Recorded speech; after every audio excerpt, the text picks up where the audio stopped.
ఒకసారి ఒక చిన్న బ్రిడ్జి ఉందంట, వంతెన. అవతల నుంచి మేకపోత వస్తుందంట, ఇటు నుంచి ఒక మేకపోత వస్తుందంట. ఆ రెండు వచ్చేసినాయి. తగ్గించుకునే విషయం చెప్తున్నాను. ఆ ఎదురుగా వచ్చేటువంటి మేకపోత ఏం చేస్తుంది, ప్రక్కన వెళ్ళే అవకాశం లేదు, ఏదో ఒక్కటే మాత్రమే వెళ్ళగలదు. ఇప్పుడు ఏం చేయాలి?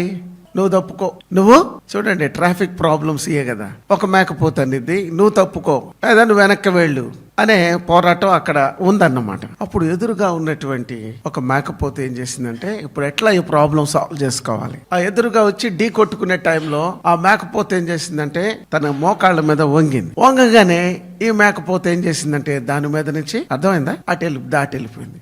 దీని దారినే ఇది వెళ్ళిపోయింది. రెండు ప్రయాణాలు చక్కగా జరిగినాయి, రెండు గమ్యాలు చేరుకున్నాయి. ఇక్కడ ప్రాబ్లం ఏంటంటే, ఇఫ్ యూ హంబుల్, చూడండి సంఘంలో ఒక్కళ్ళు తగ్గించుకున్నా, అబ్బా అలాంటి వాళ్ళు లవ్లీ పర్సన్స్ అండి. అసలు ఆ దీన మనసు కలిగిన వాళ్ళని చూస్తుంటే ఎంత ఆనందమో, గర్విష్ఠులను చూస్తుంటే ఎంత మనసు నొచ్చుకుంటా ఉంటుందో.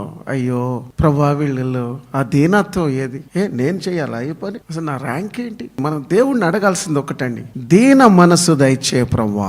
If you are really saved person, నువ్వు మారు మనసు పొందిన వ్యక్తివైతే దేవుడు నీ మెడలో వేసే పెద్ద ఆభరణం ఏంటంటే దీనత్వం అనేటువంటి ఆ ఆభరణం. దీనిలైన వాళ్ళని చూడండి, అసలు ఎంత సంతోషం వేసిద్దంటే వాళ్ళతో కరచాలనం చేయాలనిపించింది. అంటే షేక్ హ్యాండ్ ఇవ్వు బ్రదర్ అనిపించింది. వాళ్ళ ముఖం చూస్తుంటే ఎంత సంతోషం ఉంటుంది.